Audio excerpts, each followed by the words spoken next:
Une famille noire pénétra dans un restaurant de luxe pour célébrer le 7e anniversaire de leur fille. Mais au lieu de la joie attendue, ils furent accueillis par des regards froids, une table reléguée près des toilettes et un mépris silencieux. Puis, devant les yeux écarquillés de la fillette, le gérant, un homme blanc, écrasa le gâteau d'anniversaire sur la poitrine de son père, Hérite. Ce qu'il ignorait, c'est l'identité réelle de cet homme. Ce qui allait suivre allait ébranler l'entreprise tout entière. Isaac, la quarantaine, portait une veste en jean bleu délavé, légèrement usée. Sa présence était celle d'une force tranquille, comme un vieil arbre ayant bravé de nombreuses saisons. Il marqua une pause, sa main se resserrant autour de celle de sa fille, sentant la petite chaleur de sa menotte dans sa paume calleuse. Son regard était calme, dénué d'anxiété, une sérénité inhabituelle, alors qu'il contemplait le bâtiment de verre étincelant devant eux. Le Léveillé, un lieu choisi pour créer un souvenir d'anniversaire inoubliable pour sa petite. « Papa, c'est ici. » La voix de Noémie, 7 ans, en résonna, son petit doigt pointant directement le restaurant. Ses tresses balançaient, sa robe fleurie virevoltait autour d'elle, tandis qu'elle jaillissait de la voiture comme une petite brise. Ses yeux étaient grands et ronds, pétillant d'émerveillement et d'excitation. « Je peux choisir mon dessert en premier ?» Isaac laissa échapper un léger rire, un grondement chaleureux dans sa poitrine. « Voyons d'abord ce que le menu propose, ma chérie. » À ses côtés, Célia, son épouse, également dans la quarantaine, ajusta délicatement sa robe en lin de couleur neutre, sa main serrant fermement la lanière de son sac. Une pointe de tension traversa son regard tandis qu'elle observait le Léveillé, puis son mari, comme pour chercher un signe de réconfort. Elle voulait que tout soit parfait aujourd'hui. Célia se posta de l'autre côté de Noémie, glissant doucement une mèche rebelle derrière l'oreille de sa fille. « On va tout essayer, c'est ton jour après tout. » Les portes de verre scintillantes du Léveillé s'ouvrirent en douceur, révélant un espace luxueux baigné de lumière de lustre et imprégné d'une odeur de cire citronnée. C'était un monde inconnu pour la famille d'Isaac. Main dans la main, ils s'avancèrent. Noémie était au milieu, ses parents de chaque côté. Isaac se retint légèrement pour laisser Noémie passer en premier, puis Célia. Il les suivit, sa main glissant légèrement sur la vitre impeccable. L'intérieur du restaurant était plus frais, plus silencieux. Une douce lumière dorée émanait de lustres sans cristal étincelant au plafond, ressemblant à des feux d'artifice figés. Noémie tendit le cou, les yeux écarquillés. « Papa, les lumières ressemblent à des flocons de neige en diamant, » murmura-t-elle, remplie d'admiration. Isaac acquiesça doucement. « Elles sont magnifiques, n'est-ce pas ?»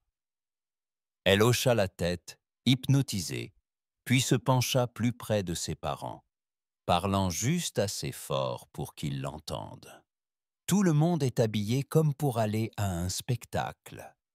Célia laissa échapper un soupir léger, pas tout à fait un rire. « Sois juste polie et sage, ma chérie, c'est tout ce qui compte. » Tandis qu'ils avançaient, un couple caucasien d'âge moyen, attablé non loin, jeta un bref coup d'œil à la famille d'Isaac, puis détourna vivement le regard, feignant l'indifférence. La femme dévisagea Isaac de la tête aux pieds, sa veste simple, ses chaussures légèrement usées, ses cheveux poivre et celles un peu ébouriffées. Elle se pencha vers son mari, chuchotant juste assez fort pour qu'ils entendent. « On dirait que même les sans-abri savent choisir les restaurants chics, maintenant. » Les mots léger comme une plume, était pourtant aussi tranchant qu'un couteau. Célia se raidit. Elle s'arrêta net, ses doigts serrant fermement la lanière de son sac. Ses yeux firent la navette de la femme, à Isaac, puis se posèrent sur le sol. Isaac, lui, ne s'arrêta pas. Sa main resta fermement serrée autour de celle de Noémie. Il ne regarda pas en arrière, ne jeta pas un coup d'œil. Il continua simplement d'avancer, la mâchoire serrée. Son silence pesait plus lourd que n'importe quelle réplique. Ils s'approchèrent du pupitre d'accueil. Charles, le directeur du restaurant, environ 35 ans, impeccable dans son costume, s'avança. Son air poli ne pouvait dissimuler l'éclat perçant dans ses yeux lorsqu'il aperçut Isaac. Il offrit un sourire superficiel, empreint d'une certaine froideur. « Excusez-moi, monsieur, le léveillé ne sert que les clients ayant une réservation. »« Nous en avons une, » dit Isaac calmement. Isaac Dubois. Un instant, Charles hésita. Une fraction de seconde de trop. Son doigt plana au-dessus de l'écran devant lui, comme s'il essayait de digérer ce qu'il venait d'entendre. Puis il tapa, jeta un coup d'œil, tapa à nouveau. Une légère ride apparut entre ses sourcils avant qu'il ne la masque d'un hochement de tête forcé. Même après avoir confirmé la réservation, un malaise fugace traversa son regard, comme si le nom Dubois apparaissant sur cette liste était une sorte d'anomalie. « Oui, je vois. Veuillez me suivre. » Il se retourna brusquement, ses chaussures claquant sur le sol brillant tandis qu'il les guidait à travers la salle à manger, mais pas loin. Pas vers les tables près des fenêtres baignées d'une lumière douce et parées de fleurs fraîches. Pas vers les alcôves intimes sous les lustres chaleureux.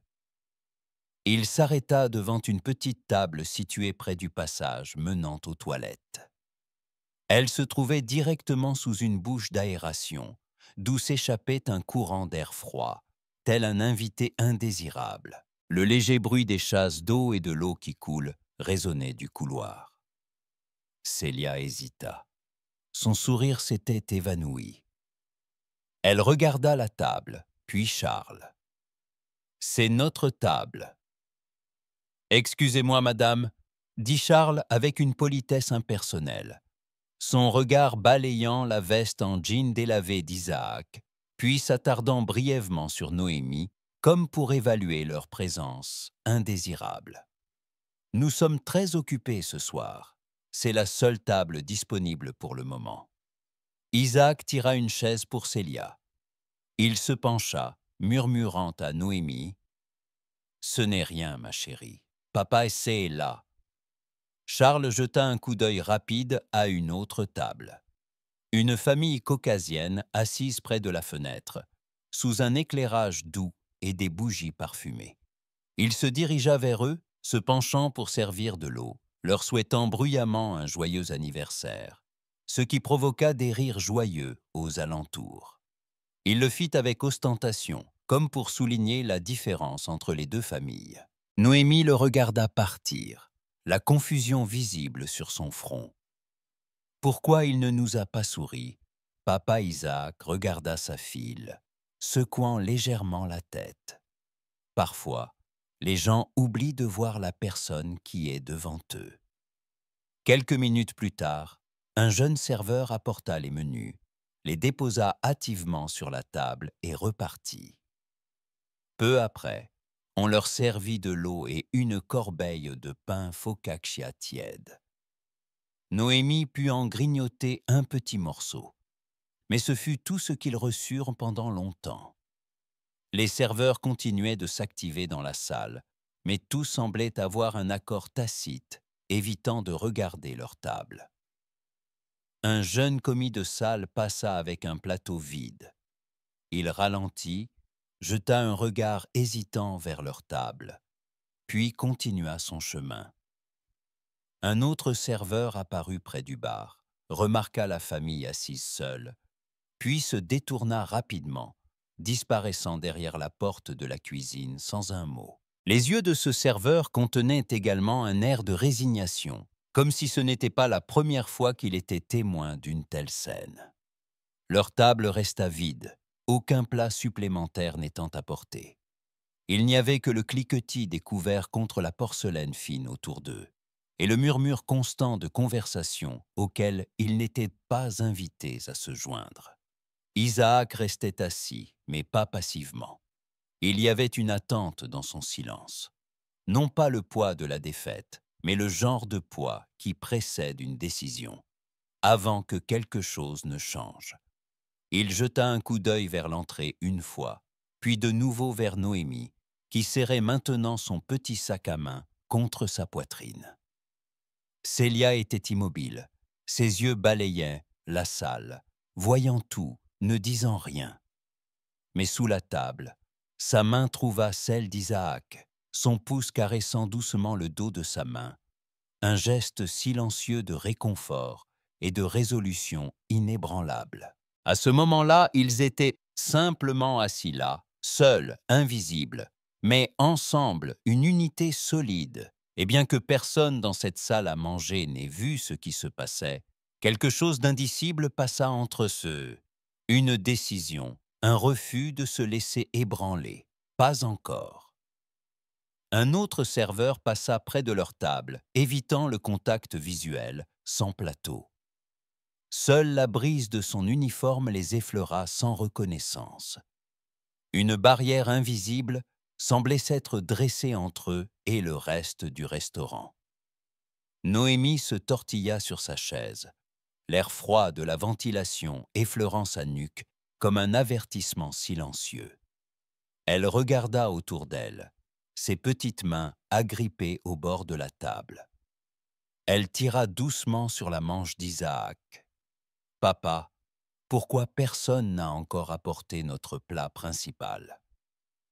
Il y avait une incompréhension évidente dans sa voix, non pas due à la faim, mais à un sentiment d'être ignoré. Les yeux d'Isaac suivirent le dos du serveur tandis qu'il disparaissait derrière le rideau. Sa mâchoire se serra légèrement. Au début, il ne répondit pas. De l'autre côté de la table, Célia laissa échapper un long soupir. Ses bras étaient croisés, mais ses épaules étaient tendues. Elle parla doucement, non pas avec colère, juste avec lassitude. Ce n'est pas un hasard, la façon dont il nous regarde. Ou ne nous regarde pas. Sa voix contenait une pointe d'amertume. Elle reconnaissait clairement une intention délibérée. Isaac ne discuta pas. Il posa une main sur l'épaule de Noémie et lissa doucement sa robe, comme si ce simple geste pouvait la protéger du froid, du silence, de l'insulte qui s'insinuait lentement. Puis il déplaça son poids, posant ses mains sur la table pour se lever. Ses mouvements étaient lents, contrôlés, mais Célia le reconnut. Elle le connaissait trop bien. « Isaac, qu'est-ce que tu vas faire ?» murmura-t-elle, sa voix empreinte d'inquiétude et d'une pointe de supplication, ne voulant pas que l'anniversaire de sa fille soit davantage gâché. Elle savait ce qu'il était sur le point de faire. Peut-être partir, et cela la peinait. Il marqua une pause, et avant qu'il ne puisse répondre, Noémie leva les yeux. Sa voix était douce, mais ferme. « Est-ce qu'on a fait quelque chose de mal, papa ?» Cette question le transperça d'une manière qu'aucune insulte ou dédain n'aurait pu faire. Son souffle se coupa un instant, ses yeux grands, honnêtes, interrogateurs, étaient trop jeunes pour comprendre, mais assez vieux pour ressentir ce qui se passait. Isaac ferma les yeux. Son souffle haleta tandis qu'un vieux souvenir refaisait surface comme une échymose que l'on touche. 30 ans plus tôt, un garçon nommé Isaac s'était tenu dans un restaurant comme celui-ci, affamé et méprisé. Le jeune Isaac, environ 8 ans, mince, les yeux écarquillés, recroquevillé sur une chaise en velours usée dans un coin d'un restaurant chic, non pas à une table. Il n'y était pas autorisé. Il se souvenait de l'odeur de la nourriture qui ne lui était pas destinée, et le cliquetis des couverts contre la porcelaine semblait en quelque sorte plus fort quand on avait faim. Il s'approcha timidement, levant les yeux vers le gérant, un homme caucasien en costume impeccable. « Monsieur, puis-je avoir un morceau de pain, s'il vous plaît ?» murmura le jeune Isaac, sa voix petite et tremblante. Le gérant le regarda de haut, ses yeux glacials. Il se pencha, ramassa le morceau de pain de l'assiette et le jeta directement dans une poubelle voisine. « On ne donne pas de restes ici, gamin, » dit-il froidement. « Nous avons des standards. » Le jeune Isaac se figea. Les larmes lui montèrent aux yeux, mais il n'osa pas pleurer. Il fixa la poubelle. Sa mère, voyant cela, le tira rapidement dehors sans un mot. Toute la pièce avait déjà parlé. Il se retourna vers le restaurant, les yeux remplis de douleur et d'humiliation. Isaac prit une profonde inspiration. L'air portait toujours le parfum de cire citronnée et de richesse. Il regarda Noémie et lui offrit le sourire le plus chaleureux qu'il put.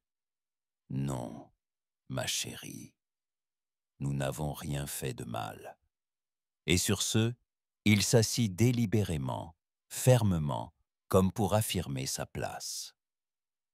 Il posa une main sur la table et l'autre sur le dos de Noémie, immuable. Parfois, la dignité n'a pas besoin de crier.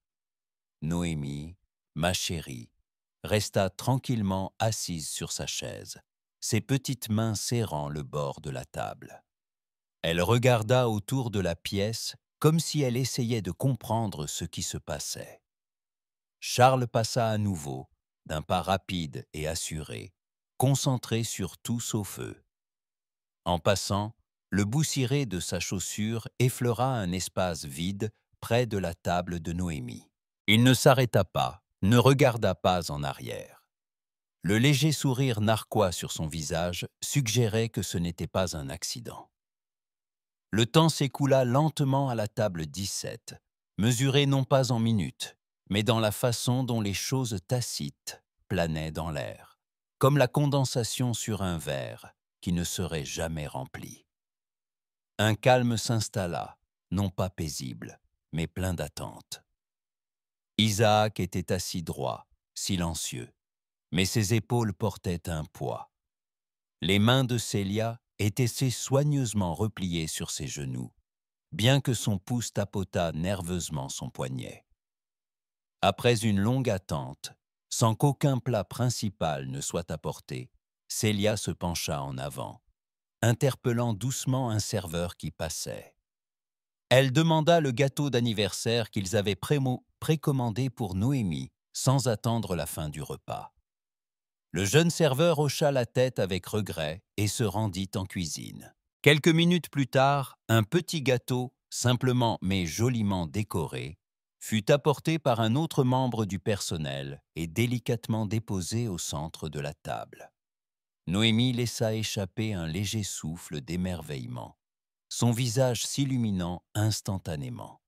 Puis, comme par magie, une petite bougie charmante fut apportée par un autre membre du personnel et placée au sommet du gâteau, puis allumée, vacillante.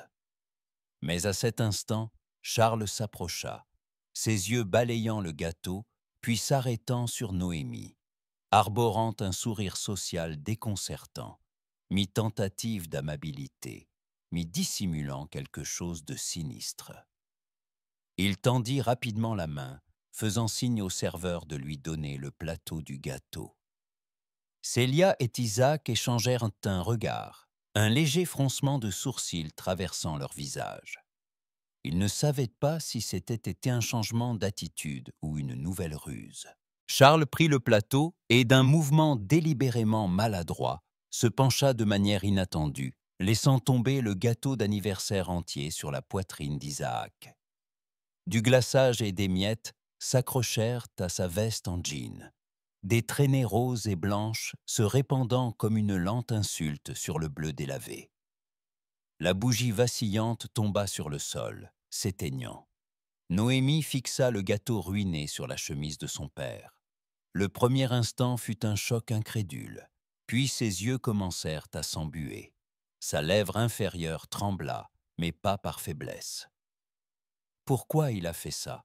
papa demanda-t-elle, sa voix hésitante mais ferme. « Comme je suis maladroit, dit Charles d'une voix insincère, ses yeux jetant un coup d'œil rapide à sa montre chère. Il jeta une serviette propre mais froissée sur la chemise mouillée d'Isaac avec dédain, comme si l'on jetait des ordures. « Ici, nous servons des clients plus appropriés, » dit Charles, ses yeux balayant la peau mate d'Isaac, sa voix pleine de mépris. « Si vous avez besoin, je peux vous prêter une tenue de chef pour que vous ne vous sentiez pas déplacé. Ça devrait vous aller. » Il afficha un sourire suffisant, plein de satisfaction en voyant Isaac couvert de glaçage.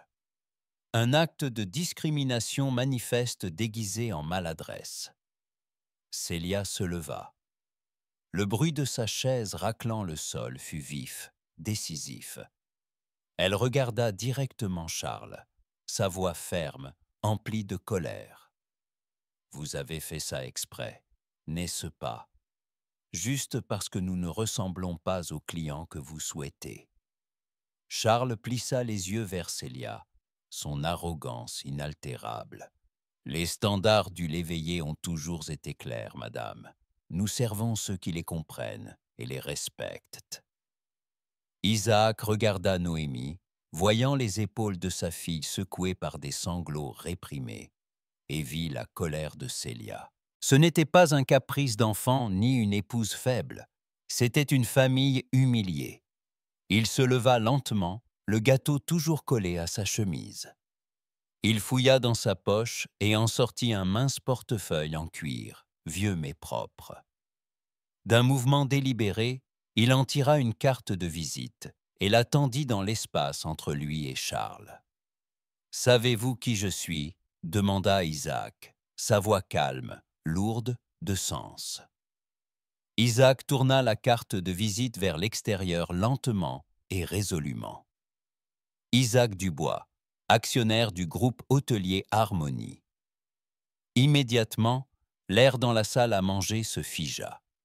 Le cliquetis des couverts sur les assiettes cessa brusquement. Les conversations animées s'éteignirent. Des dizaines de regards, des convives au personnel affairé, se tournèrent vers Isaac. Quelques-uns chuchotèrent, d'autres restèrent bouche bée d'étonnement. La tension n'était plus un secret, mais explosa ouvertement dans la pièce luxueuse. Le visage de Charles se durcit soudainement, toute arrogance s'évanouissant. À sa place, il y eut une gêne extrême et une panique. Il réalisa qu'il avait commis une énorme erreur. Il s'inclina rapidement et profondément, un sourire forcé et tremblant sur ses lèvres, essayant désespérément de se montrer obséquieux. « Oh, je suis incroyablement désolé, monsieur Dubois. Je n'avais aucune idée. Ce n'était qu'un incident accidentel. J'apporterai personnellement un nouveau gâteau immédiatement, et le coût du repas d'aujourd'hui, tout sera offert. » Il jeta un coup d'œil rapide à la carte de visite, puis de nouveau à Isaac, des perles de sueur commençant à perler sur son front. Charles, le visage blême, tenta maladroitement d'essuyer le glaçage de la chemise d'Isaac, répétant sans cesse ses excuses. Pendant ce temps, il sortit son téléphone, faisant semblant de vérifier l'heure, mais ses yeux scrutaient furtivement la pièce, cherchant un endroit discret. D'un mouvement rapide, il porta le téléphone à son oreille, murmura quelque chose dedans, juste assez doucement pour qu'Isaac et Célia ne l'entendent pas clairement, mais assez pour qu'ils comprennent qu'il appelait à l'aide. Il raccrocha, son visage toujours plein de soumission feinte, mais une lueur de ruse et d'espoir brillait dans ses yeux. Isaac resta immobile, gardant une expression sérieuse, imperturbable face au chaos. C'est alors que les portes principales du léveillé s'ouvrirent lentement. Une silhouette grande et élégante entra, ses yeux perçants balayant la pièce, s'arrêtant sur le centre de toutes les attentions Isaac et sa chemise couverte de gâteaux. Victor Delacroix était arrivé. « Ah, monsieur Dubois, quelle agréable surprise! Je ne m'attendais pas à ce qu'un nouvel actionnaire ait le temps de visiter l'une de nos plus petites succursales en une soirée aussi importante. » Victor Delacroix, directeur régional et oncle de Charles, s'avança. Il avait la cinquantaine, les cheveux impeccablement coupés et un costume coûteux sans une ride. Ses yeux étaient vifs, emplis d'arrogance, alors qu'il était témoin du dilemme d'Isaac. Il était l'un des cadres supérieurs d'Harmonie, une figure puissante.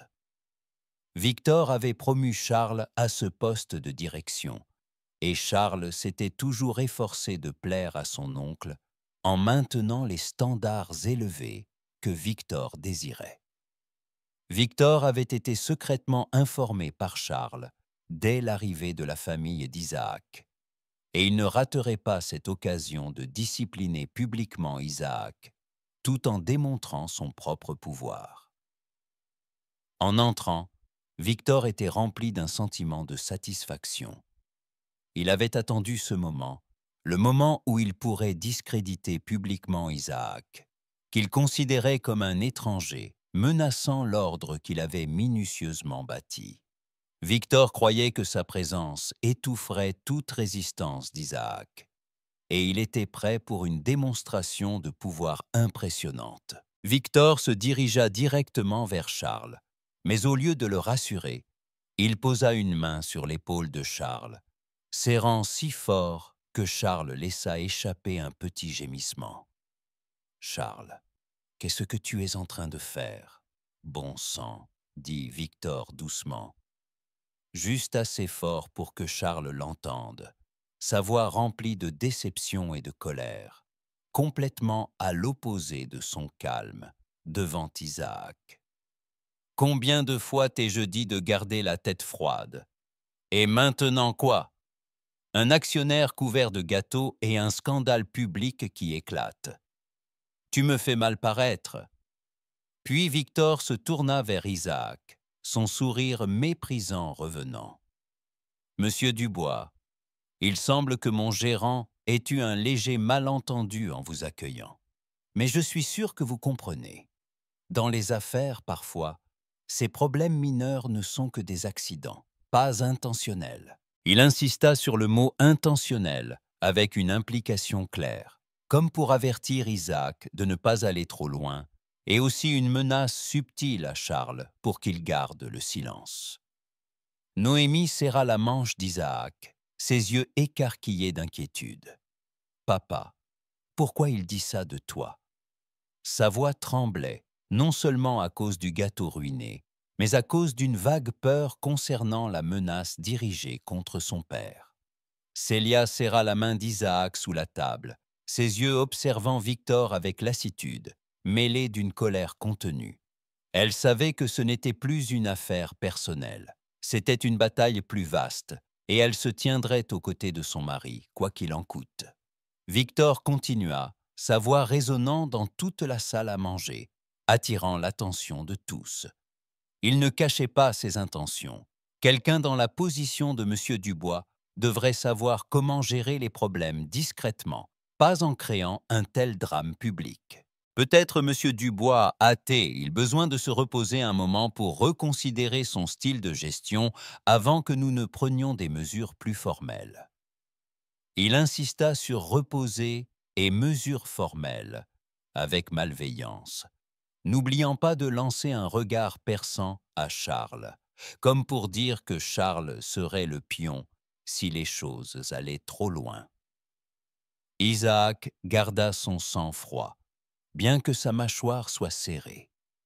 Il savait que ce n'étaient pas des paroles en l'air. C'était une menace directe, un premier coup dans une lutte de pouvoir que Victor nourrissait depuis longtemps, visant sa position naissante au sein du conseil d'administration.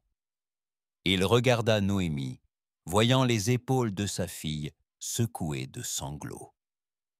Ce n'était pas un caprice d'enfant, c'était une petite âme brisée par la cruauté des adultes. Isaac s'assit lentement.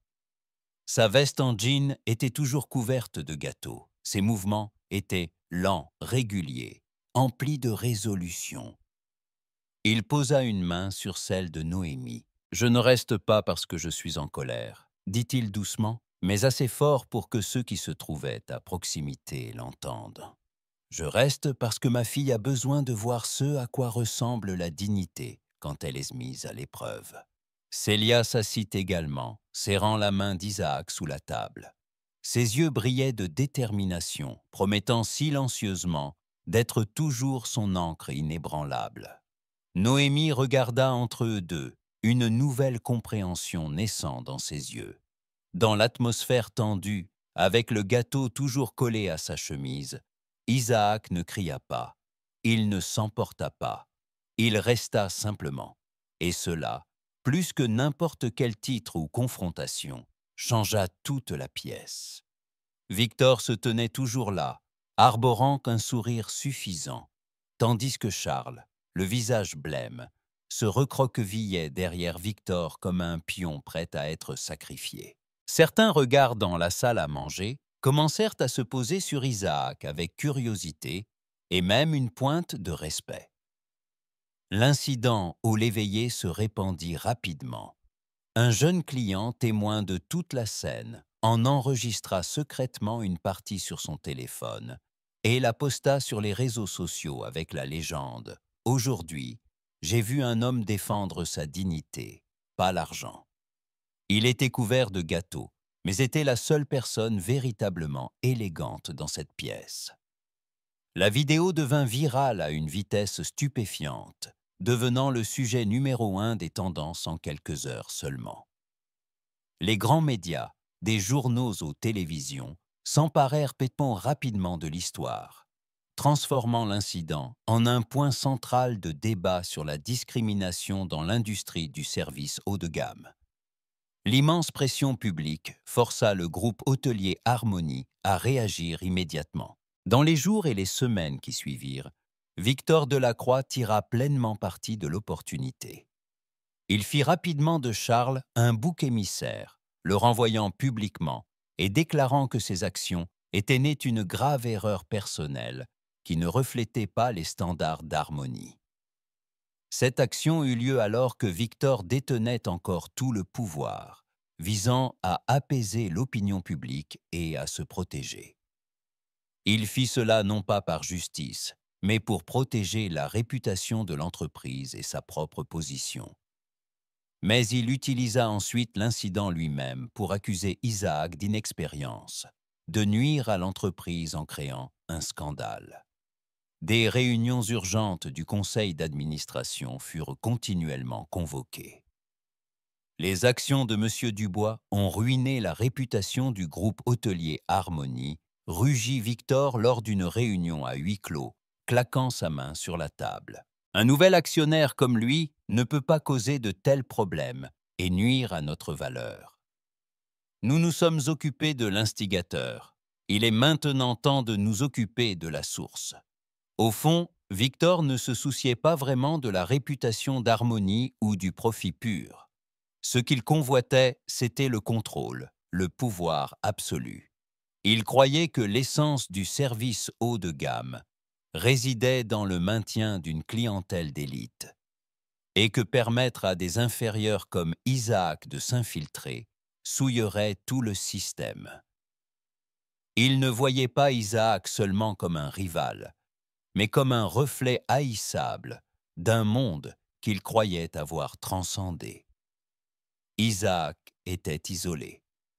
Certains membres du conseil d'administration, qui avaient toujours été méfiants envers Victor et influencés par son pouvoir de longue date, hésitaient désormais encore plus. D'autres craignant pour leurs propres intérêts, choisirent de rester silencieux. Isaac dut se battre seul contre les accusations malveillantes et les conspirations de la faction de Victor. Pendant ces nuits tendues, alors qu'Isaac se préparait pour les réunions, Noémie s'asseyait souvent tranquillement à ses côtés. Une nuit, elle le regarda, sa voix douce. « Papa, ne les laisse pas te rendre triste. Tu dois être fort. » Les mots de sa fille donnèrent de la force à Isaac. Il ne pouvait pas abandonner. Il devait se battre non seulement pour lui-même, mais pour l'avenir de sa famille et pour les valeurs auxquelles il croyait. Célia, elle aussi, ne se reposait pas facilement. Elle veillait tard avec lui, préparant du café, organisant des documents. Elle écoutait ses inquiétudes, ses plans. « Je crois en toi, Isaac », disait-elle chaque nuit, sa voix douce, mais aussi inébranlable qu'un roc. « Ce que tu fais est juste. Quoi qu'il arrive, nous avons. » Son encouragement était la flamme qui gardait son cœur au chaud dans ses moments les plus solitaires. La réunion décisive eut lieu par une matinée maussade. L'atmosphère dans la salle du conseil était étouffante. Victor présenta ses arguments, éloquents et calculateurs, insistant constamment sur le fait qu'Isaac n'était qu'un nouvel actionnaire qui ne comprenait pas les règles du jeu de l'entreprise. Il utilisa même le licenciement de Charles comme preuve qu'il avait réglé le problème et qu'il était maintenant temps de s'attaquer à la racine. Quand ce fut le tour d'Isaac, il n'éleva pas la voix. Il ne s'emporta pas. Il raconta simplement son histoire. L'histoire du jeune Isaac, affamé devant le pain jeté à la poubelle. L'histoire de la raison pour laquelle il avait investi dans le groupe hôtelier Harmonie. Il avait accumulé sa richesse grâce à 15 ans de travail acharné, commençant par un petit atelier de réparation automobile, puis l'étendant en une chaîne de franchise à l'échelle nationale. Une partie significative du profit de la vente de cette chaîne fut investie dans Harmonie, avec le désir de la transformer en un modèle de véritable hospitalité. Il voulait un endroit où chacun, quel que soit son statut ou son apparence, serait accueilli et respecté. Il regarda directement chaque membre du conseil, sa voix calme mais résonnante. « J'ai investi dans cette entreprise non pas pour accumuler du pouvoir, mais pour bâtir un héritage de gentillesse et de véritable hospitalité. » Vous pouvez croire les accusations de Victor, ou vous pouvez croire aux valeurs que nous avons construites ensemble. Le choix vous appartient. Il marqua une pause, son regard balayant chaque visage. La dignité ne crie pas. Elle ne répond pas par la cruauté même qu'elle reçoit. La dignité reste ferme. Elle perdure. Elle dit la vérité sans avoir besoin d'être bruyante. Après un vote tendu, les résultats finaux furent annoncés. Isaac l'emporta d'une courte marge, suffisante pour retirer Victor Delacroix de son poste de directeur régional et le transférer à un rôle consultatif non exécutif au sein de l'entreprise. Cependant, en raison des relations de Victor et de ses importantes participations, l'éliminer complètement était impossible à ce moment-là.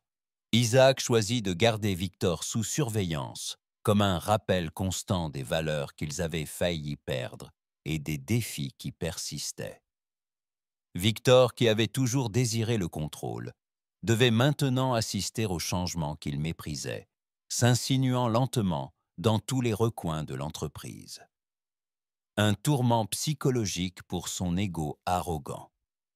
Quant à Charles, après avoir été licencié par son oncle Victor comme bouc émissaire immédiatement après l'incident au restaurant, il disparut complètement de l'industrie de la restauration. Sa vie, habituée à vivre sous l'ombre protectrice de son oncle, s'effondra rapidement. Charles manquait de la compétence ou de la résilience nécessaires pour survivre seul dans un environnement compétitif. Il fut rejeté par d'autres restaurants en raison de sa réputation notoire, et personne ne voulut embaucher un gérant qui avait été exposé à la honte sur les réseaux sociaux. Il sombra dans le chômage de longue durée, ses finances s'épuisèrent, et il dut finalement retourner vivre au crochet de sa famille, mais sans le respect ni le soutien de l'oncle même qui l'avait autrefois promu. Il n'était plus qu'une ombre de son ancienne arrogance, un rappel amer que le pouvoir sans dignité ne mène finalement à rien. Le destin tacite de Charles souligne que tout le monde n'a pas de seconde chance et que parfois, ceux qui infligent du mal sont aussi des victimes du système qu'ils servent. Plusieurs semaines s'étaient écoulées depuis cette soirée inoubliable au Léveillé. La vie familiale d'Isaac avait retrouvé sa routine, mais rien n'était tout à fait pareil. L'incident les avait transformés. Noémie, bien que jeune, avait commencé à comprendre l'injustice plus profondément, et elle était toujours fière de l'inébranlable détermination de son père. Célia, son épouse souvent anxieuse, était désormais encore plus résolue, se tenant fermement aux côtés de son mari dans sa lutte continue pour ce qui était juste. Elle comprenait que la résilience d'Isaac ne venait pas seulement de sa force personnelle, mais de l'amour qu'il portait à sa famille et de sa conviction de faire ce qui est juste. Isaac, fort de sa position renforcée d'actionnaire, commença une bataille silencieuse au sein du groupe hôtelier Harmonie. Il ne prêchait pas l'éthique.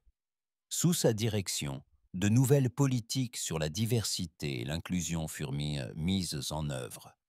Des sessions obligatoires de sensibilisation aux préjugés furent organisées. Des salaires équitables et des opportunités d'avancement pour tous les employés, quelle que soit leur race ou leur origine, devinrent des priorités absolues. Le groupe hôtelier Harmonie commença à changer. Lentement mais sûrement, tous les restaurants ne devinrent pas des paradis du jour au lendemain. Mais peu à peu, la mentalité au sein de l'entreprise fut remodelée. Les clients qui avaient été témoins de l'incident, et même les jeunes employés qui osaient s'exprimer, avaient maintenant plus de voix, encouragés à signaler les comportements discriminatoires sans crainte de représailles. Un beau matin, Isaac et Noémie passèrent devant un restaurant de la chaîne Harmonie. Ce n'était pas le luxueux L'Éveillé, mais un endroit plus chaleureux où les rires résonnaient et une atmosphère amicale imprégnait les lieux. Noémie regarda à l'intérieur, voyant une famille de couleurs être chaleureusement accueillie à une table près de la fenêtre, baignée par la lumière du soleil matinal. Un sourire radieux se répandit sur son visage. Isaac posa une main sur l'épaule de sa fille, souriant. « Tu vois, ma chérie, le changement ne vient pas d'un grand éclat de voix. Il vient de la plantation persistante de graines de gentillesse, un peu chaque jour. » Juste à ce moment-là, un homme noir, d'environ 50 ans, attablé près de la fenêtre, reconnut Isaac. Il se leva doucement, ses yeux pétillants de gratitude, et s'approcha d'Isaac. « Monsieur Dubois, excusez-moi de vous déranger, » dit-il, sa voix calme, mais d'une sincérité absolue. « Je suis un client régulier de cette chaîne de restaurants. J'ai suivi votre histoire depuis le L'Éveillé et je voulais juste vous dire merci. Grâce à vous, ma famille et moi, nous sentons maintenant plus accueillis que jamais dans des endroits comme celui-ci. Vous avez vraiment fait la différence. » Il fit une légère inclination, un geste de profond respect. Isaac sourit, hochant la tête en réponse. Il regarda Noémie et vit ses yeux briller plus fort que jamais. Ce ne fut pas une victoire facile, ni une fin parfaite où tout disparut. Charles avait disparu vers un destin tragique. Victor persistait encore comme une menace potentielle. Mais Isaac avait commencé à changer tout un système, pas à pas, où la dignité et la gentillesse continueraient d'être des lumières directrices. Un chemin long mais significatif, exigeant une persévérance inébranlable.